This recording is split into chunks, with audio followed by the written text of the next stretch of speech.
Assalamualaikum warahmatullahi wabarakatuh. Waalaikumsalam warahmatullahi wabarakatuh. Dari angkat guys nih, semenjak kula mengamalkan zikir sirrul asrar, biasanya pun kula mengamalkan dengan zikir sirri, keluar napas, masuk napas, Allah Allah. Tapi akhir-akhir ini kok merasa kalau zikir itu sepertinya enak, aku Allah gitu Gus. Niki nyuwun sewu nggih, napa salah napa das pundi? Nggih. Pun kami akhiri. Assalamualaikum warahmatullahi wabarakatuh. Waalaikumsalam warahmatullahi wabarakatuh. Urusan salah dan tidak bisa dilihat dalam surat Al-Anbiya ayat 29. Aku Allah yang muncul di dalam hati manakala itu sudah kefanaan aku nih makhluk, maka itu enggak salah dan itu yang benar. Tapi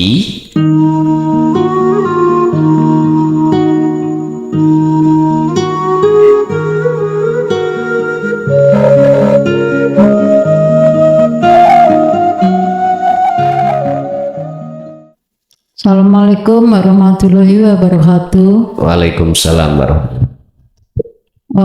Tadi disampaikan oleh Gus bahwa apa yang kita pikirkan itu bersumber dari Allah. Terus bagaimana kalau pikiran kita itu jelek? Misalnya seperti ini. Terus aku ya apa ya caranya nyolong supaya gak ketemon? Atau ya apa caranya korupsi supaya gak ketemon, gak konangan. Nah, sementara itu matur nuwun. Wassalamualaikum warahmatullahi wabarakatuh. Waalaikumsalam warahmatullahi wabarakatuh. Dalam satu ayat Allah katakan, kula lupa niki surat nopo, mungkin selain padosi. Jikalau datangnya itu perkara yang baik, itu jelas dari Tuhanmu. Jikalau jelek itu dari nafsumu sendiri. Ini konteksnya secara syar'i. Padahal kalau kita sudah kenal diri kita, otomatis kenal Allah. Kalau sudah kenal Allah, maka segala hal apapun datangnya dari Allah. Pertanyaannya Ibu, kalau perkara baik sudah maklum dari Allah lah, sangat diterima akal ini. Tapi bagaimana perkara yang jelek seperti korupsi? Apakah itu juga dari Allah? Jawab kula, paling sederhana nih. Allah gerakno nafsu untuk melakukan uji dalam diri kita, dan kita akan melakukan apa yang menjadi perintah nafsu. Gak jauh berbeda. Tadi saya mengatakan air, oke, perkara bagus. Sekarang saya katakan selain air, baygon. Ini gak lawan kata toh, air dengan baygon. Katakanlah kita taruh air itu adalah perkara yang baik. Baygon berarti perkara yang jelek. Kok iso air iku manfaat, baygon malah nek diombe malah membunuh?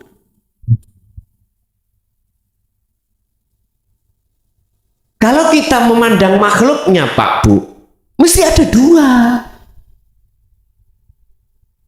Kalau baik dari Allah, kalau jelek itu dari nafsu. Dan ini nggak bisa dibantah secara hukum syariat akal. Mesti saya itu hilangnya sebab ini, matinya sebab baygon, hidupnya sebab air. Akal nggak bisa bantah karena realita. Andai kata aku gak minum baygon, ya nggak mungkin mati. Loh, realita toh? Akliyah. Tapi kita lupa dari sisi akliyah iku mau ada sesuatu yang samar. Saking samare kita tidak tahu. Kita taruh tadi ini yang baik, baikon itu yang tidak baik, maksiat, katakanlah korupsi. Kita akan mengatakan itu dari Allah juga kalau kita tidak memandang dari sisi makhluknya, nafsu. Sebab kita akan berbuat maksiat berupa korupsi itu karena dorongan dari nafsu. Wa ma ubarri'u nafsi inna nafsa la'amaratun bisu. Didoronglah hati kita untuk melakukan maksiat, berbuat jahat. Lah terus sing dorong nafsu wae sapa? Nafsu isoke nggodha jenengan karena siapa? Allah tahu. Wis kita langsungkan nenek kakek kita, Pak, Nabi Adam. Nabi Adam saat ada di surga kan sudah dikasih Allah tahu, Adam, wala taqrabah hadhihi syajarah. Jikalau kau ingin terus hidup kekal di surga, jangan pernah mendekati dan memakan buah khuldi. Artinya Nabi Adam sebelum makan ini, Pak Bu, sudah dikasih tahu dan di warning, dipesan Allah. Singkat kata, oleh karena nafsu iblis itu mau gudo, akhirnya Nabi Adam lali terhadap pesan Allah. Singkat cerita, tergelincir buatan Nabi Adam. Gelincir. Sama dengan kita. Terus pertanyaan saya, Pak Bu, iblis oleh bisa nggodha Nabi Adam, jika tanpa izin Allah saged iblis mboten saged. Dibuka di dalam surat Al-Hijr ayat 78, 79, 40. Disitulah ceritane iblis, ceritane nafsu sampai nggodha kita itu di situ. Ternyata tak simpulkan, datangnya iblis kepada Nabi Adam, datangnya nafsu terhadap ruh kita semata-mata itu atas dasar perintah Allah untuk menguji hati kita. Kita apakah setia memandang bersaksi hanya Allah atau memandang bersaksi datangnya dari nafsu? Kalau jenengan pingin korupsi gak ketemon, gampang. Ojo merasa jenengan yang korupsi. Ditakoni apa? Mboten kula. Saya tidak merasa korupsi, misalnya. Nah, ini buktinya ada tanda tanganmu. Mboten kula mboten nate. Misalnya. Tapi kula mboten ngajari korupsi loh ya. Artinya gini, jikalau jenengan pingin korupsi gak ketemon, ojo korupsi. Niku jawaban singkat. Saya ulang, jikalau jenengan pingin korupsi gak konangan, jangan pernah korupsi. Niki nek sampai praktek nih nak nggone hukum syariat secara lahir ya nggak melakukan. Kalau kita praktekkan ke hakikat, ning hatimu ojo kepinginan, ada keinginan. Sebab sesuatu yang terjadi disebut takdir karena kodok, karena kodar. Kodok terjadi kodar karena keinginan. Artinya keinginan yang seperti itu tiadakan di dalam hati jenengan, baru nggak akan pernah terjadi. Niku carane korupsi boten konangan ada di situ.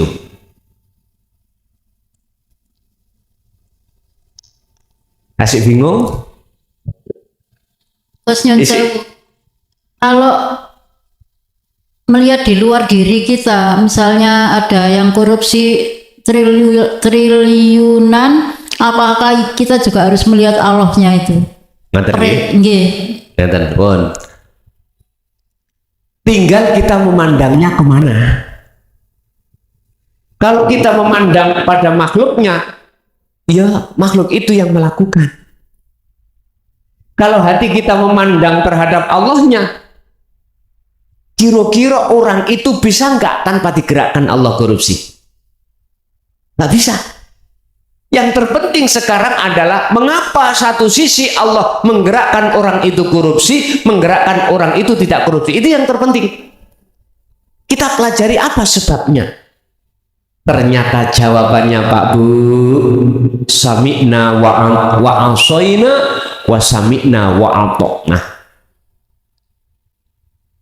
Gusti Allah menyesatkan terhadap hambanya itu karena Allah juga. Terus apa sebabnya Allah kok menyesatkan? Jikalau Allah menyesatkan hambanya, maka di situ tidak ada satupun yang bisa menolong. Satu sisi Allah juga menghendaki ngersakake hambane memberikan petunjuk. Terus mengapa Allah kok satu sisi memberikan petunjuk? Barang siapa yang Allah kasih petunjuk, hidayah kepada hambanya, maka tidak ada makhluk satupun yang bisa menyesatkan. Pertanyaan yang terpenting adalah mengapa Allah itu kok satu sisi menyesatkan, satu sisi memberikan hidayah, satu sisi menggerakkan orang itu korupsi bahkan triliunan. Mengapa satu sisi kok tidak? Jawabannya sederhana. Sami'na wa asoina wa sami'na wa atokna. Karena yang pertama mereka tahu kalau itu larangan, tahu. Karena dia mendengar itu larangan. Tapi wa asoina, hatinya tidak memperhatikan siapa sesungguhnya Allah yang memberikan larangan itu. Nyun sewu niki nek cara wong iku ngapunten bahasa syariat kedorong hati ini dengan perkara-perkara yang disebut nafsu. Dalam hati akhirnya muncul keinginan. Kalau sudah muncul keinginan, itu bentuk nyun sewu. Allah tanda-tanda akan menyesatkan kita. Tanda-tanda kalau Allah itu akan menggerakkan ngersakake nafsu untuk menyesatkan kita. Akhirnya terjadilah secara fisik orang itu korupsi bahkan triliunan karena ada keinginan. Coba kalau nggak ada keinginan terjadi betul terjadi. Berangkatnya semua dari keinginan, irodah. Dia juga mendengarkan, tapi hatinya tidak menghiraukan seruan Allah. Yang kedua, sami'na wa atokna.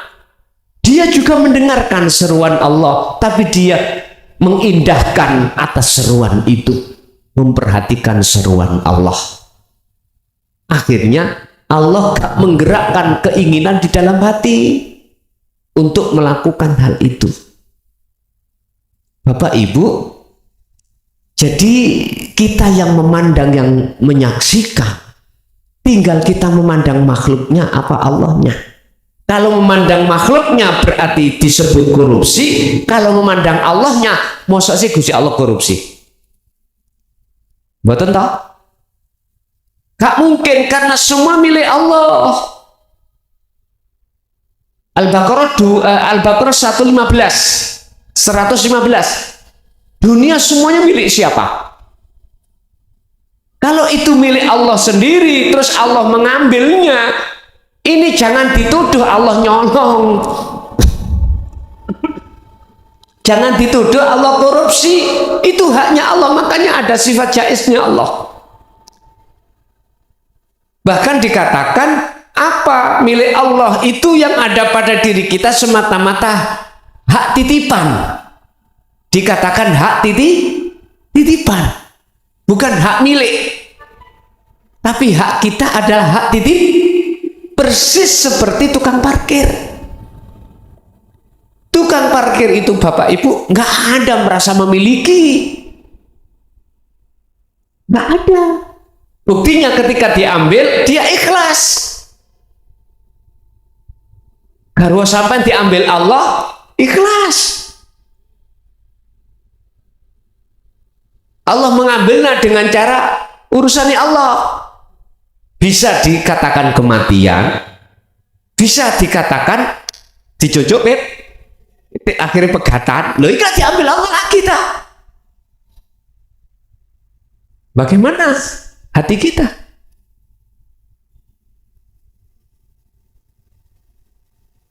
Kalau jenengan estu hati ini gelam di dalam bahru tauhid Pak, gampang susah. Estu sekalipun diuji Allah, in asobathum musibah qalu inna lillahi wa inna ilaihi rajiun. Nek jenengan purun kembali kepada Allah gak gampang susah, walaupun garwa sampai niku dipundhut Gusti Allah. Wa zuyyina lin-nasi hubbus shahawa minan nisa wal banin wal qanatiril muqantarah, termasuk titipan kita garwa anak dunya brono. Nek wis iku titipan, oleh karena hati kita dipaksa oleh nafsu, dijadikan nafsu, akhirnya kita akan ngaku otomatis itu weku, karena bukti realitas secara fisik. Inilah perlunya ilmu tauhid itu dibawa oleh Kanjeng Nabi. Dinut tauhid ini di hadapan kita untuk menetralisir segala apa yang Allah berikan terhadap kita, biar ruh atau hati gak mudah gelisah, gak berlarut-larut dalam kesedihan ketika saat musibah itu datang. Karepe ngoten. Tapi berhubung kita menolak itu, ya sudah, akhirnya terus menerus Pak, hati itu panas. Cari lagu nih, sakitnya hati itu di sini. Panasnya hati di sini. Jadi Bu, kalau hati jenengan mandang Allahnya, maka gak mungkin Allah dikatakan korupsi. Berarti Allah mengambilnya dari haknya Allah. Berarti nek cara kula simpulkan gini, Gusti Allah ngambil hak Allah dengan cara si A digerakkan untuk korupsi dari haknya negara. Di situ negara nopo mawon mesti pada akhirnya mengke ancur. Lah ngoten nggih. Akhirnya kita tinggalkan. Lah diambil oleh Allah. Nah Allah mentakdirkan lewat si A untuk korupsi triliunan, otomatis bagi si A akan menghadapi hukum secara dohiriyah. Itu sudah resiko, sebab siapa yang menanam dialah yang menuainya. Lah sekarang jenengan kalau sudah sibuk memandang bersaksi Allahnya, aku yakin Allah tidak akan mentakdirkan hati sampai untuk ada kemauan kerentak untuk korupsi. Wallahi nggak ada. Karena hati sampai sibuk hanya memandang bertemu Allah. Karena sampai sudah tahu bagaimana indahnya, mahalnya bertemu Allah di zona itu daripada indahnya alam dunia. Makanya Indonesia tidak akan pernah bisa hilang korupsi itu jikalau pejabat-pejabatnya tidak bertauhid. Titik. Masih otak sampai dekno polisi, hukum, membawa hukum, KPK. Terus apa maneh nih sore maneh? BPK nih sore maneh? Inspektorat. Nggih, kula niki ben taun, Pak, diperiksa inspektorat. Ben taun. diaudit semua anggaran apa yang dikucurkan oleh negara terhadap pemerintah paling bawah desa. Tiap tahun kami diaudit. Ya, duit iki bener jumlah sakmene, terus kok garap sesuai dengan rancangan kerja kamu. Luh telewiti Pak Inspektorat itu. Tidak hanya melihat pembukuan kita petok boten, mudun nanggone fisik nang bukune ngomong cor iki kandele 15 cm karena jalan lingkungan digejroh Pak, ditinggali tenang. Speknya bagaimana? Tahun kula niki dihadapno seperti itu. Sudah berapa tahun? Mulai tahun 2012 akhir sampai niki tahun pinten iki? 2025. Oke. Bahkan zamane Covid nih kok Pak. Kan difokusno untuk biaya Covid toh ya. Kula mboten. Artinya apa? Tetap ruangan itu kula isi tapi mboten sebanyak berapa persen. Kan dulu 40%. Saya bikin 25%. Terus turun lagi ditetapkan 25%. Saya turunkan. Khusus desa saya turunkan 10%. Karena apa? Nyun sewu. Niki sing tadi kepala desa saged ngrasakno. Ono tumpeng dadi gegeran.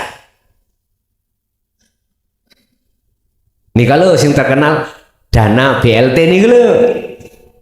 Situke oleh situke gak oleh. Wis lurahe ngene. Ya nyun sewu nek gak keluargane tok gak dikai. Wis. Nyun sewu, kita terasa dampaknya Covid kemarin.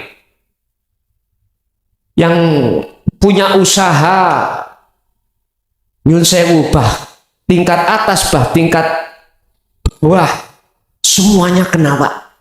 Boom industri kena Pak. Akhirnya banyak yang gulung di minta BLT juga. Karena Pak nggak cukup Pak. Makanya wis tak gimana didik ae. Lah habis apa? Lebihnya apa? Saya buat untuk membangun. Sebab prinsip saya nek tak gawe bangun yang menikmati anak cucu. Estu niki pertimbangan saya, niki nggih kula mboten ngawur melalui musdes Pak saya, musyawarah desa. Menetapkan BLT aslinya kudu 40 terus saya bikin 25 alasan saya gitu. Kalau dibagikan Pak nyun sewu, duit nyun sewu 500 jangkep Pak sak bulan. Halo. Mboten cukup nggih. Amane bapak sing rokokan. Gak cukup. Tapi nek dibangunkan, dinikmati anak putu Pak. Saya prinsip inovasi seperti itu, saya musyawarahkan terhadap anggota musdes. Akhirnya anggota musdes memutuskan, oke, Pak Kades 25% yang dikeluarkan. Oke, Pak Kades 10%. Sempat kami itu bersitegang sering terhadap aparatur negara di PMD kabupaten. Berhubung kami tidak ngawur, saya itu juga ada musdesnya, maka dimaklumi. Tapi gak kena ditiru, katanya gitu. Nah, tapi prinsip saya, kalau ini uang saya kasihkan semuanya seperti ini, paling 10 hari habis. Paling dinikmati diri sendiri. Tapi kalau saya bangunkan, yang menikmati itu banyak orang. Tidak hanya anak putu kita, orang lain juga bisa menikmati. Dengan dasar itulah akhirnya mohon maaf kami bisa bertahan sampai tahun 2025 ini Pak. Mekaten. Tadi bendino niku diperiksa benda winten. Kula nggih nyantai mawon. Nah, aku gak merasa melakukan. Dene ono geblake mbing, ya mbo, geblake mbing ngeten, Pak. Ada pasangan, tahu pasangan nggih? Saged mawon wonten pasangan orang ingin menjatuhkan dengan cara apa? Saged mawon. Jadi abang digawe putih, putih digawe abang nggih saged mawon. Pun jadi Bu, niku wau tergantung kita memandang, bersaksi siapanya. Kalau kita bersaksi pada Allahnya, hati kita tidak akan pernah ada kisru dan lain sebagainya. Lanjut. Gus, Nggih, monggo Ibu dulu, Bapak ditahan. Nggih, monggo Bu. Assalamualaikum warahmatullahi wabarakatuh. Waalaikumsalam warahmatullahi. Gus, ini mau tanya, itu kan kita itu sholat, ibarat sholat Gus ya, kan sudah niat karena Allah. Waktu niat itu kan sudah karena Allah, ya. Tapi kayak sholat duha, sholat tahajud itu kan ada kayaknya tujuan. Sholat fadilahnya, sholat duha itu apa, tahajud itu apa, ya kita memang tujuannya ke Allah Gus. Kadang-kadang kita itu kasih fadilahnya membaca ini, fadilahnya membaca ini, apa itu dikuasai oleh nafsu atau dikuasai oleh akal Gus? Supaya kita itu di jalan yang benar gitu Gus, tidak dikuasai nafsu. Terima kasih Gus. Assalamualaikum warahmatullahi wabarakatuh. Waalaikumsalam warahmatullahi wabarakatuh. Itu kalau kita jawab dari kacamata syariat, karena bahasa dohir kita karena Allah, tapi akhirnya bahasa batin kita karena akal. Kita karena dorongan akal itu sehingga kita secara dohir melakukan perbuatan yang bagus. Dan inilah proses kita awalnya Pak Bu. Terus bagaimana kacamata hakikat yang dikatakan lillahi ta'ala, karena Allah? Pertama, kita tidak boleh ngaku kalau kita yang sholat. Lillahi ta'ala karena Allah, bukan karena kita. Kita itu namun objek Pak.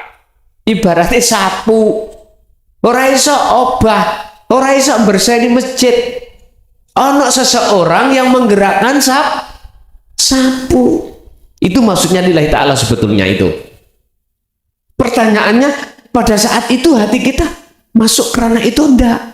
Kalau kita belum masuk kerana itu, mesti kita masih ngurai-ngurai pahala, ngurai-ngurai faedahnya sholat tahajud, faedahnya sholat duha. Ujung-ujungnya babakan perkara rezeki, kebutuhan jasmani. Mestinya gini Bu, ketika kita itu mengucapkan lillahi ta'ala, hati ini harus lepas dari pengakuan.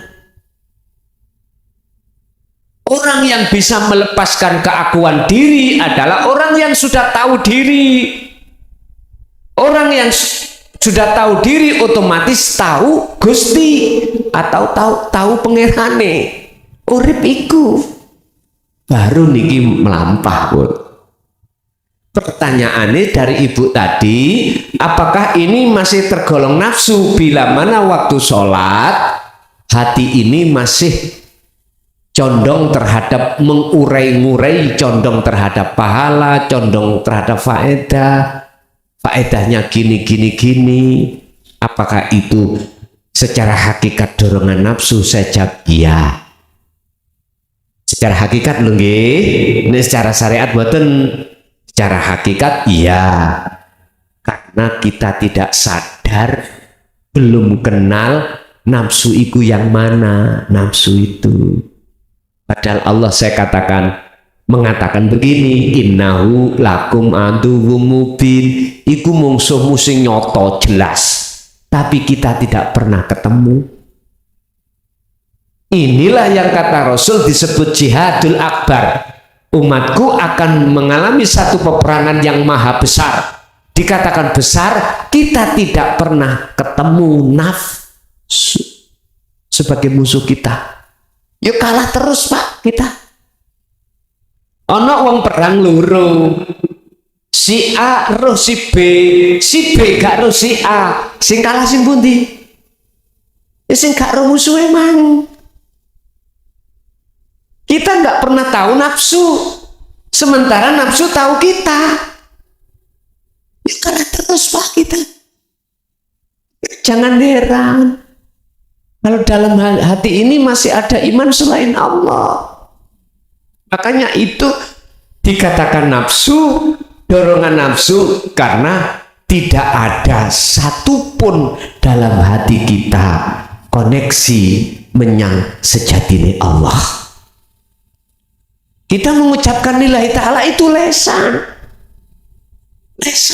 tapi hati kita masih karena hadiah pahala, hadiah surga, bukan karena Allah. Tapi itu akan karena Allah manakala hati jenengan iku sudah tidak memandang dan melihat hadiahnya tadi, faedahnya tidak dan lain sebagainya, tapi hati sampai hanya bersaksi pada Allahnya, urip yang menggerakkan dalam diri jenengan. Itu jelas ini bukan nafsu, tapi inilah sebetulnya karena Allah. Sekali lagi Ibu kali masih ada kelompok Ibu,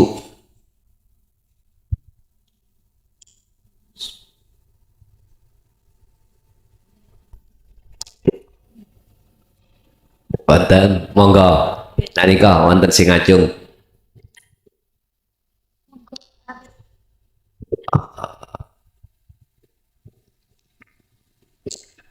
Assalamualaikum Ustadz.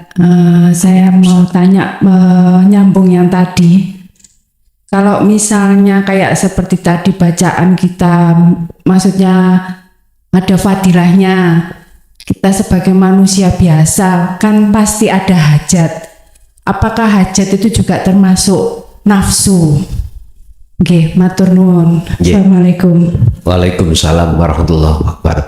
Kehendak apapun, hajat apapun tidak tergolong dorongan nafsu manakala hati jenengan sadar itu datangnya dari Allah dalam diri jenengan. Berarti jenengan sudah tidak memandang wujudnya nafsu wujud, wujudnya malaikat itu wujud, tidak memandang itu. Jenengan hanya memandang wujud sing sak temene wujud itu hanyalah Allah. Pak Bu, kita makhluk semuanya itu asalnya kan gak wujud. Wujudnya sebab diwujudkan yang wujud. Berarti kita pantas nggak mehai wujud? Betul pantas loh. Aslinya kita tidak wujud. Wujudnya kita itu sebab diwujudkan yang wujud, yaitu Tuhan Allah. Jikalau panjenengan ingin sebetulnya siapa yang wujud, sebetulnya kembalilah asal kita. Berarti asal kita tidak. Loh, ketika jenengan sudah tidak mengakui diri kita yang melakukan yang banyak macam-macam, maka disitulah Pak yang disebut ketemu Allah itu. Tahu siapa sebetulnya yang wujud. Berarti Allah gak korupsi loh ya. Betul. Jadi hajat itu berarti bukan hajat jenengan. Karena jenengan sudah tidak mengakui itu hajat jenengan. Pun hajat niki babakan sifat wajib Allah ma'ani di dalam irodah. Irodah niku kehendak, kudrat, irodah, ilmu, hayat, sama, basor, kal. 7 sifat ma'ani ini milik Allah, bukan milik kita. Irodah adalah kehendak, kehendak berarti hajat. Kalau melihat dari sifat wajib Allah ini, kita tidak boleh mengakui hajat kita. Tapi mengapa terjadi pengakuan? Alasannya itulah karena nafsu. mendorong hati kita untuk mengaku-ngaku, sebab siapapun kalau sudah ngaku-ngaku mesti lalai pada Allah. Wis, visi dan misinya nafsu berhasil. Visinya apa? Mendorong apapun yang milik Allah supaya kita miliki. Visi. Misinya apa? Supaya kita lalai pada Allah. Otomatis ketika kita menghai seluruh apa baju Allah, hak Allah kita rampas, maka disitulah kita akan lalai. Surat Ibrahim ayat 3. Wa yastahibbunal hayatad dunya 'alal akhirah. Nafsu itu selalu mendorong hati kita untuk bercinta kasih, menghai terhadap apa yang sebetulnya milik Allah. Setelah manusia itu terjerumus di situ, pasti alal akhirah akan lalai meninggalkan Allah atau alam akhirat, meninggalkan alam yang kekal. Faqala aidan alhaakumut takasur, siapapun hatinya bermegah-megah dengan pengakuan, maka dia akan lalai pada Allah sampai kapan? Hatta zurtumul maka sampai dikubur. Udah, nek wis dikubur wis gak kepingin duit, gak kepingin mangan, gak kepingin apa, bojo yang mboten kepingin. Ditui, dirangkul-rangkul ya menengai. Lah ngoten nggih. Ya sudah. Kita umur kita tinggal berapa? Gak tahu. Kapan kita diambil Allah, dipaksa dalam bentuk kematian idza ja'a ajaluhum. Oleh karena kita tidak tahu, Bapak Ibu, bahasa saya, ayo sama-sama diri kita masing-masing untuk kembali lekas pada Allah sebelum kematian datang. Geser ke Bapak. Monggo yang bertanya.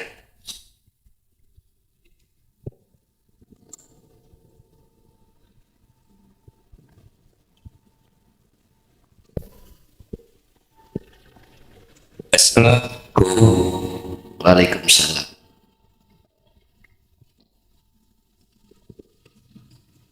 Assalamualaikum. Waalaikumsalam warahmatullahi.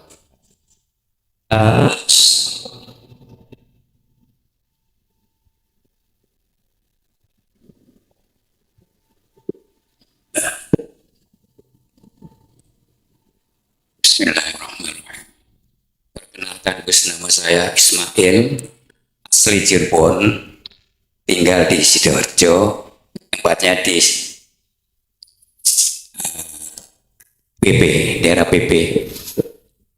Ini terkait masalah yang saya tanyakan, Gus. Selama 60 tahun saya selalu mengikuti syariat.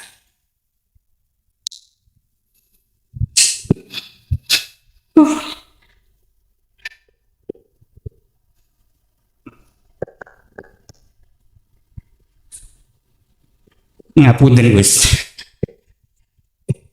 Kula badhe sanjak ruwun.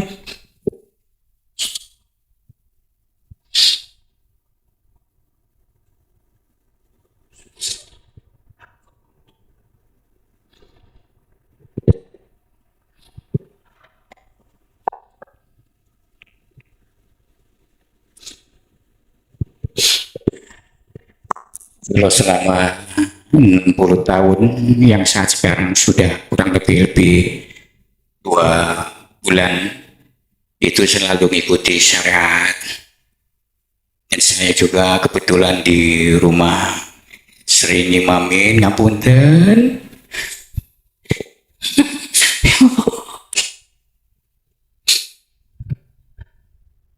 Ngapunten bapak-bapak nggih, bapak ibu-ibu, kula terharu karena selama 60 tahun saya selalu ngikutin syariat. Kemudian saya ngikuti YouTube-nya panjenengan, Gus, kurang lebih 2 tahun. Itu selalu dari pagi sampai pagi saya selalu ngikuti. Allah.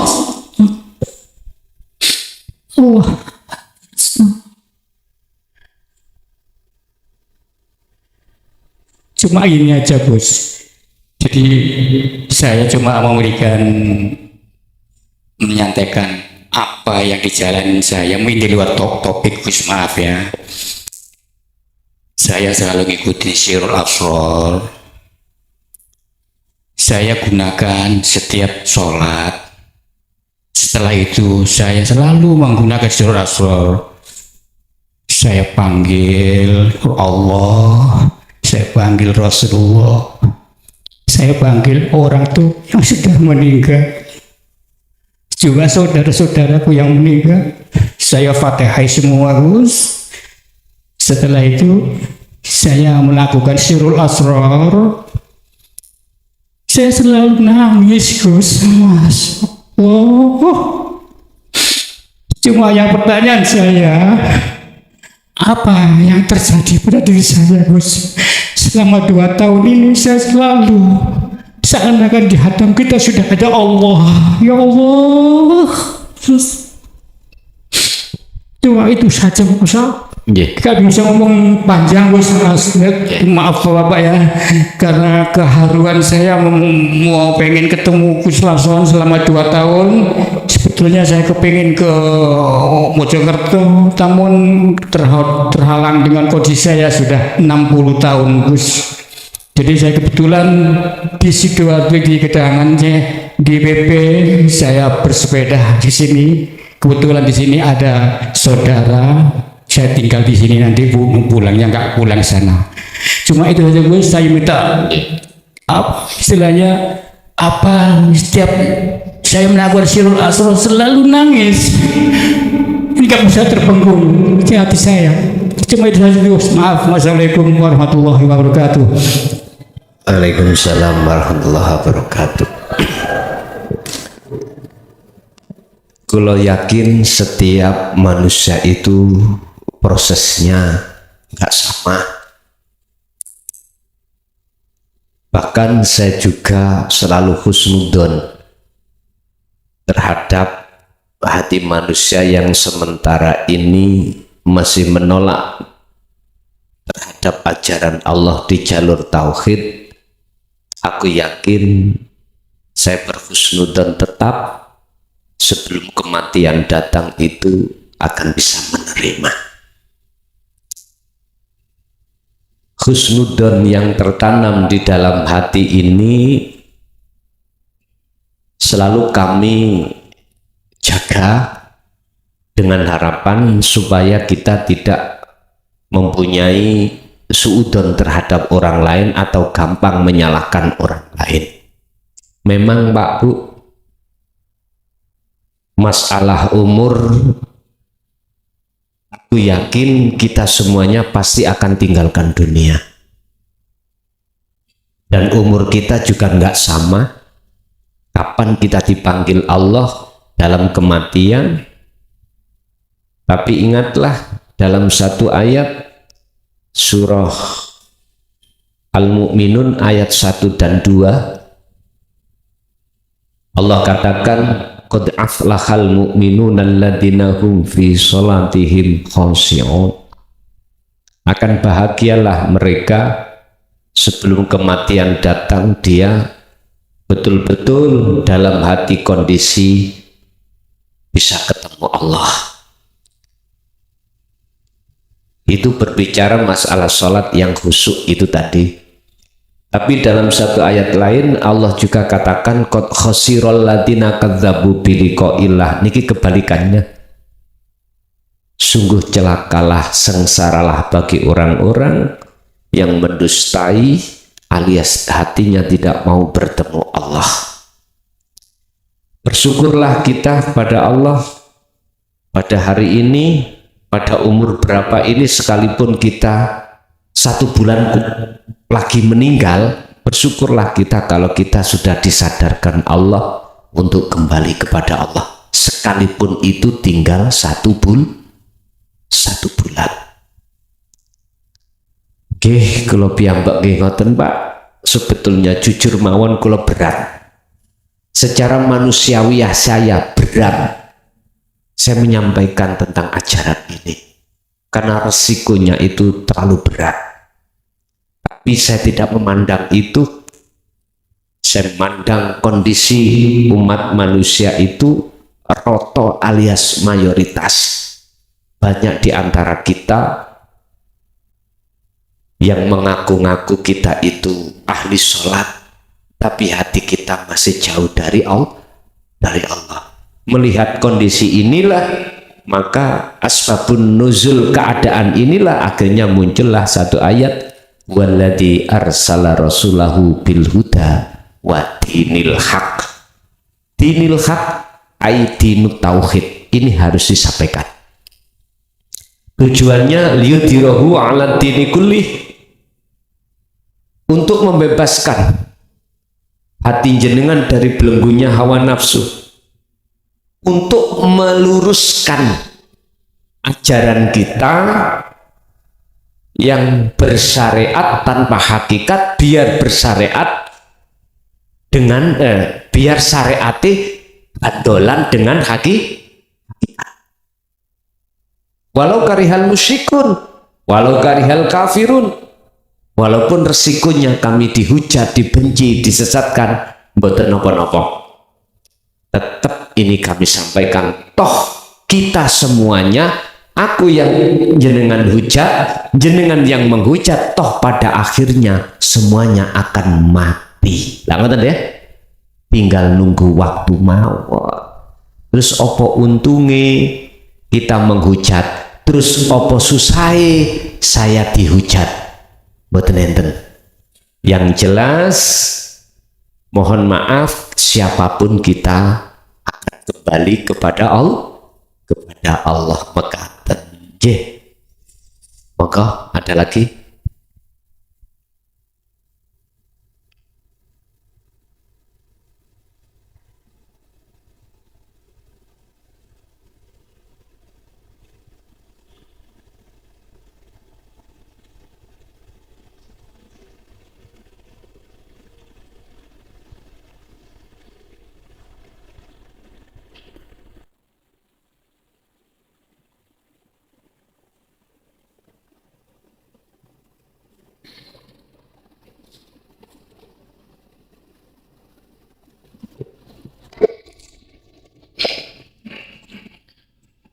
Assalamualaikum warahmatullahi wabarakatuh.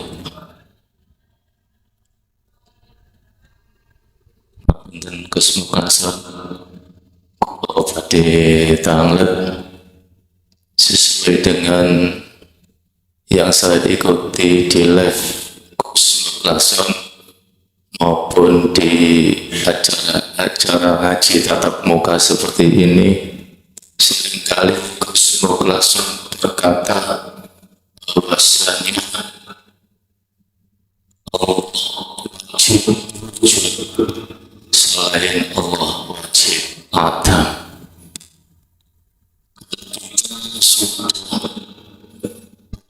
Keyakinan ataupun punya suatu keyakinan yang mengatakan Gus umpami menghubungkan tentang nafsu, akal dan lain sebagainya.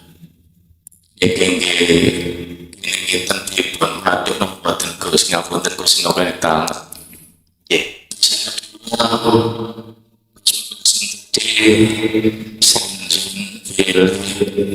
Kita meninggalkan Allah atau kita menghadap Allah, sehingga mengatakan apa kita sangat Gus meninggalkan Allah, sedangkan Gus enteng dawuhe Allah inna wasiun.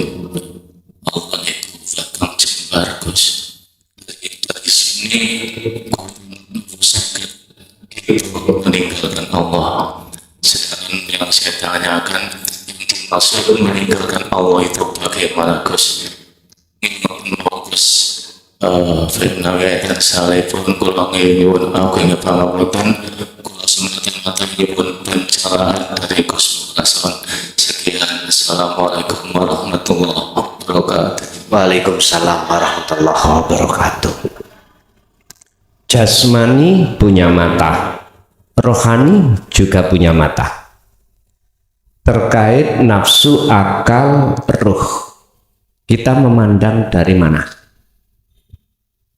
Kalau kita memandang dari kacamata jasmani, wajib wujud. Tapi kalau kita memandang ainul basiroh dengan mata rohaniah, yang wujud cuma Allah. Tergantung kita memandang dari mana. Tadi dikatakan yang wajib wujud hanya Allah. Selain Allah wajib adam. Terus jikalau digandengkan dengan nafsu, akal, ruh, ini bagaimana? Nyambung enggak? Sambung bagi saya. Kita harus masuk di dalam suhudul wahdah fil kasroh. Penjelasan masuk di dalam ahad, yang ahad itu dibanyak. Artinya apa? Secara hukum syariat tetap kita wajib mengatakan nafsu, akal, ruh itu wujud sebab diwujudkan oleh Allah. Oke, ini kan ada dua. Ada wujudnya Allah, ada wujud yang diwujudkan Allah. Tapi kalau kita tarik di dalam ainul basiroh, nggak boleh. Allah itu kau duakan. Nggak boleh. Allah kita perserikatkan dengan sesuatu lain, nggak boleh. Ya bunayya la tusrik billahi syai' inna syirka la zulmun adim. Surat Luqman ayat 13. Anak putuku, la tusrik billah, jangan kau menyekutukan Allah. Artinya menyekutukan, jenengan ini mengimani ada selain Allah. Ada selain Allah itu wujud, ada selain Allah itu berirodah, ada selain Allah itu berkudrat, ada selain Allah berirodah atau hayat dan lain sebagainya. Tapi ini konteks kacamata hakikat, nggak boleh.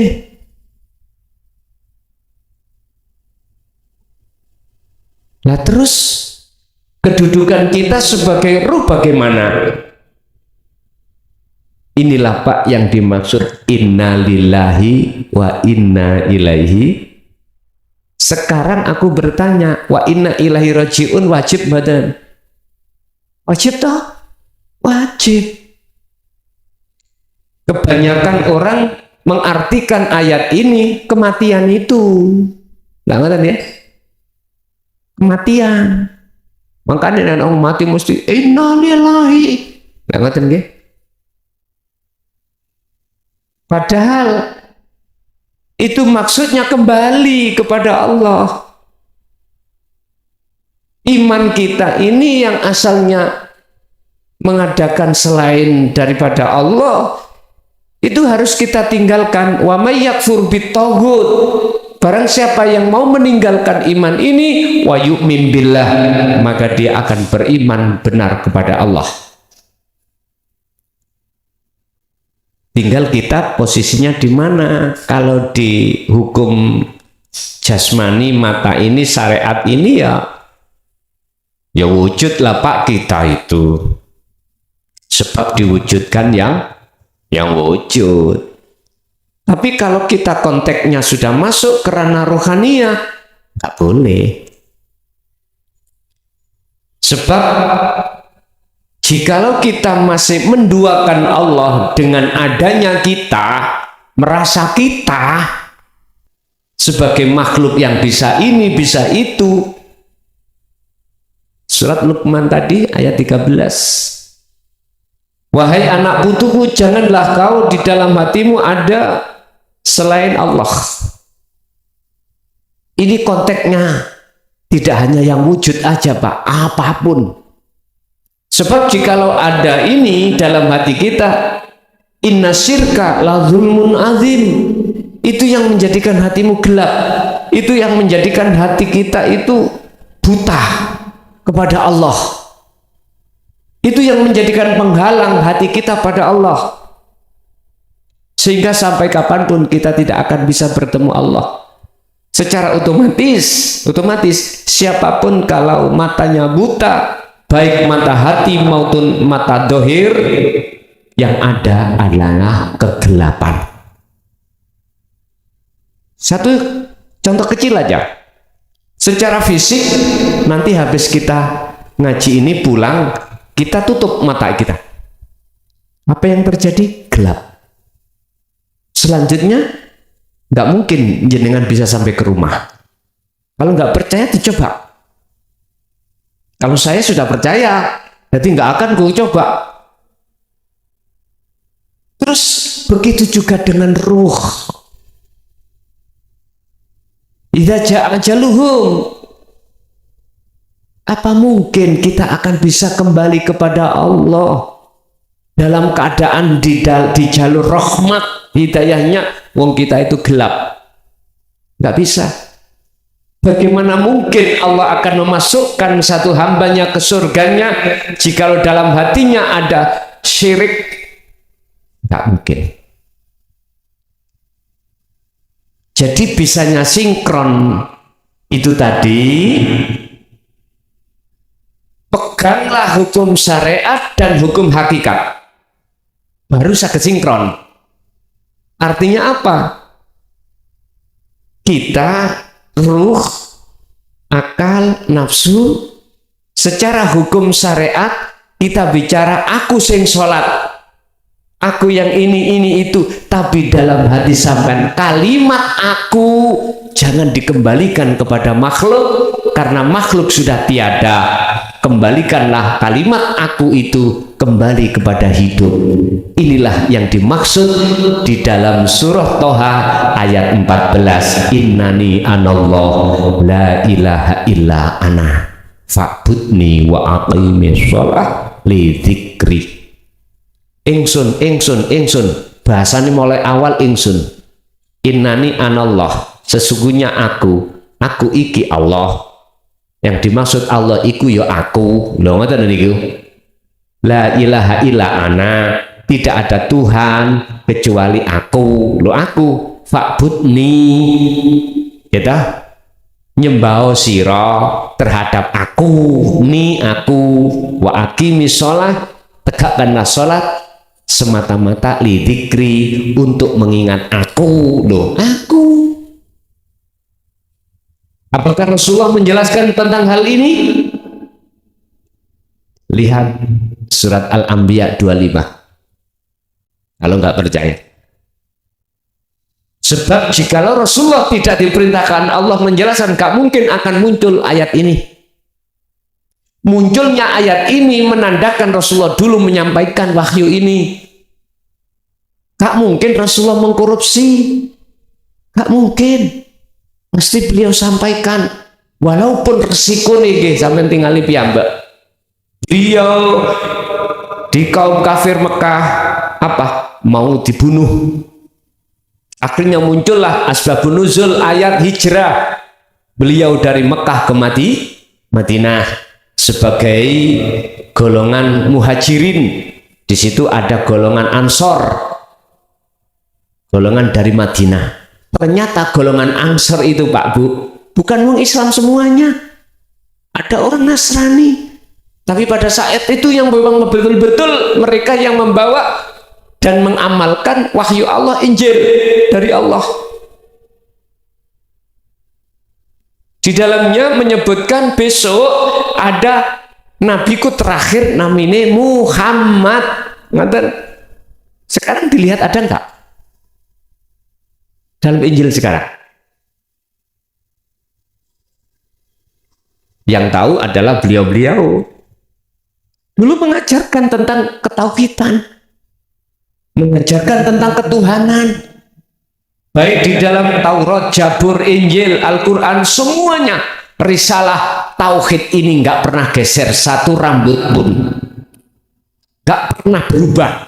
Mulai zaman Nabi Adam, risalah tentang ruhaniyah tauhid ini untuk menyembah Allah nggak pernah geser sak rambut pun, nggak ada khilaf. Tapi risalah tentang syariah inilah banyak yang khilaf karena zaman, Pak. Sekarang contoh syariat Nabi Adam, syariat nikah. Nikahi putra-putra Nabi Adam itu sekandung, cuman beda kelahiran ngoten mawon. Lah, syariat kita nikah nggak boleh sekandung. Syariat Kanjeng Rasul dulu itu kemana-mana kita itu pakai onta, haji pakai onta, keledai atau kuda. Sekarang beda. Dulu zaman Rasulullah dahar nggih kalih aston niki kalih tangan. Zaman sekarang berubah, sendok, macam-macam. Artinya apa, Pak? Silahkan perbedaan atau kekhilafan hukum syariat, tapi jangan menjadikan itu nang ati hasud. Silakan yang pakai kunut, silakan yang tidak, monggo, karena punya dasar masing-masing. Silakan yang mau tahlil, silakan yang nggak mau tahlil, silakan, punya dasar masing-masing. Janganlah itu dijadikan sebagai alasan hati hasud menyalahkan bendera satu, membenarkan bendera sendiri. Itu tidak akan pernah terjadi manakala sama-sama kita beda bendera, tapi mohon maaf, satu bangsa Indonesia. Artinya hati kita bertauhid, nggak pernah geser. Ya tetap madepi nang Gusti Allah, madepi nang Allah. Kita tidak akan pernah khilaf tatkala kita sama-sama bertauhid baru, Pak. Jadi disitulah nanti akan sinkron antara hukum syariat dan hukum hakikat. Itu yang pertama. Untuk yang kedua, terkait masalah meninggalkan Allah. Apa maksudnya meninggalkan? Ruhaniyah, Pak. Kalau jasmaniyah kita tidak bisa meninggalkan. Bahkan sudah catat di dalam hukum syariat namanya takwa, meninggalkan larangan, menjalankan perintah. Terus yang dikatakan meninggalkan itu bagaimana? Ruhaniyah kita beriman pada selain sejatine Allah. Oleh karena kita tidak tahu keindahan sifat jamalnya Allah, itulah Pak, kita akan beralih terhadap apa? Jamal selain Allah, beriman pada selain Allah. Oleh karena kita tidak tahu siapa yang memiliki wujud Allah, itulah kita alasannya sehingga kedorong hati kita oleh nafsu untuk meninggalkan Allah, beralih pada lainnya. Jatuhnya cinta kita tidak bisa kepada Allah, pasti terhadap selain Allah. Jujur aja, kita punya hati, punya istri, punya suami, jatuhnya cinta pada siapa? Kadang-kadang kita punya guru yang kita dambakan, entah karena karomahnya, entah karena apanya. Cinta sampai kemana? Ke makhluk kah atau ke Allahnya? Tergantung kita, pendidikan kita ada di mana. Kalau pendidikan kita di jalur syariat, jatuhnya cinta kita pada makhluk. Tapi kalau kita jalurnya di tauhid hakikat, jatuhnya cinta kita betul-betul pada Allah. Jadi yang dimaksud meninggalkan adalah hati ini selalu lalai pada Allah, alias tidak ada kesadaran bahwasanya segala apapun yang timbul dan muncul pada diri kita itu datangnya dari Allah, tapi kita aku datang dari kita sendiri. Apakah masih kurang hadis Rasulullah mengatakan la haula wala quwata illa billah?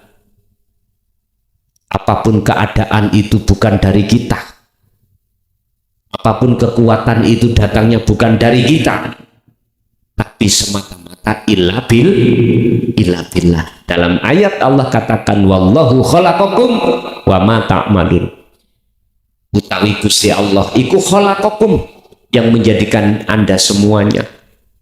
Wa ma ta'malun, wa malan segala apapun yang timbul dan muncul dalam diri jenengan itu pun dari Allah. Kok aneh? Justru kita merasa dari kita. Lah letak inilah dikatakan setelah meninggalkan Allah. Ruh yang tidak sadar, hati yang tidak sadar itu datangnya dari Allah. Inilah maksud kami, saya katakan telah meninggalkan Allah. Lanjut.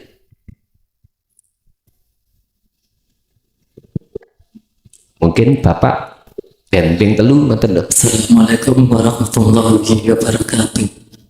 Waalaikumsalam warahmatullahi. Ndelekaken guys niki semenjak kula mengamalkan zikir sirrul asrar, biasanya pun kula mengamalkan dengan zikir sirri, keluar napas masuk napas Allah.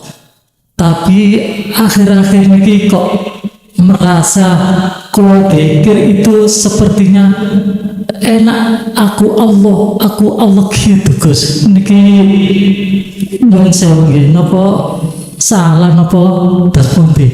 Nggih. Pun kami akhiri. Assalamualaikum warahmatullahi wabarakatuh. Waalaikumsalam warahmatullahi wabarakatuh. Urusan salah dan tidak bisa dilihat dalam surat Al-Anbiya ayat 29. Aku Allah yang muncul di dalam hati, manakala itu sudah kefanaan aku nih makhluk, maka itu enggak salah dan itu yang benar. Tapi jikalau aku Allah muncul dalam hati sebelum akunya makhluk kefanaan, maka itulah yang menjadi masalah. Tinggal ketika munculnya hati berzikir aku Allah, apakah maksudnya aku Allah itu keakuan diri kita sudah tiada? Kalau sudah, maka itu yang benar. Dan inilah Bapak Ibu akan menjadikan satu fitnah manakala muncul secara syariat. Sehingga nek muncul cara syariatnya dan ketika jenengan mlebu warung, Bu, Gusti Allah njok mangan. Bingung kah? Gusti Allah salat. Gusti Allah rokokan. Nah, ini muncul ning syariat niki ndadekno bahaya.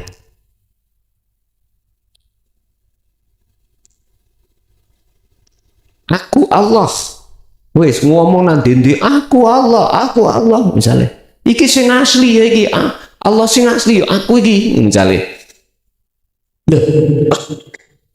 Inilah akan menjadikan fitnah atau menjadikan wetih soalan di dalam orang awam. Saya katakan itu tidak salah manakala keakuan dalam diri kita makhluk sudah tidak ada. Memang itu yang benar. Tapi pertanyaannya apakah itu terbawa ke hukum syariat umum? Suka-suka Allah. Tapi itu jikalau betul-betul terbawa secara lahir syariat ngomong, ini akan membahayakan dulur-dulur yang di kalangan yang belum paham. Padahal yang mengatakan itu, Anda itu sudah nggak ada, jenengan sudah nggak merasa. Kalau menurut saya, Kalau jenengan sudah kefanaan kewujudan Anda, maka itulah laksana seperti orang tidur. Ini nek cara ilmu kitab tauhid itu disebut majeduk. Perilakunya majeduk. Orangnya majeduk, perilakunya jenenge jadab. Hukumnya piye? Salah apa bener? Bisa disalahkan wong gendeng itu? Mboten nggih? Berarti nek ada yang mengatakan aku Allah anggap benai iku wong lah, mboten lho.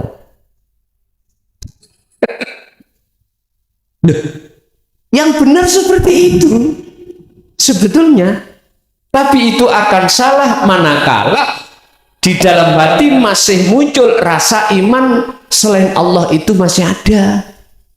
Gini kok jawabannya surat Al-Anbiya ayat 29 kalau nggak salah, kalau nggak 29 27, insya Allah 29. Mboten angsal, hukumnya malah syirik. Tapi dalam hati jenengan sudah tiada keakuan diri kita sebagai makhluk, maka itu yang benar. Berarti ku langsung Pak, jenengan dzikir cospleng. Ngerti cospleng ya? Langsung wis. Cara dalan ngono ya wis gak ono hambatan.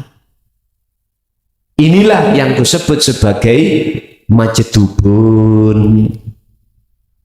Hati yang ditarik oleh Allah langsung tanpa proses, saakali ya diambil sekalian tanpa proses di dalam makom musyahadah. Laksana jenengan tidur, roh itu dikeker oleh Allah. Udah akal ya jenengan dikeker, roh dikeker, sehingga jangan heran jenengan itu gak ngerti awake. Mujur kemana kita tidur nggak tahu, pakai baju apa sudah nggak tahu. Tahu-tahu bangun subuh, loh subuh rasa cepat nggih ya. Apalagi jenengan iki mau kok ya dihadapkan perjalanan yang menggiurkan, gandengan ambek pacar sampean. Loh, wis koyok-koyok masa bangun kepingin turu maneh sambung maneh koyok-koyok.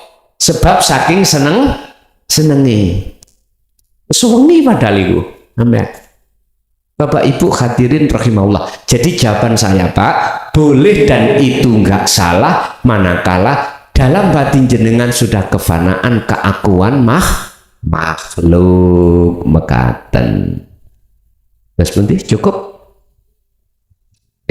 Bapak Ibu hadirin rahimakumullah, mulai awal sampai akhir saya tegaskan, ayo kita belajar ilmu apa yang telah datang itu semata-mata datangnya dari Allah, bukan dari saya sebagai makhluk, bukan. Itu semuanya datangnya dari Allah. Dengan begitu kita amalkan setiap saat dan waktu sesuai dengan kemampuan pada diri kita, pasti akan menjadi ilmu yang bermanfaat. Dan kalau ilmu itu sudah bermanfaat, pasti akan larinya terhadap orang-orang dekat kita, keluarga kita, anak dan istri ila yaumiddin. Lahumul Fatihah.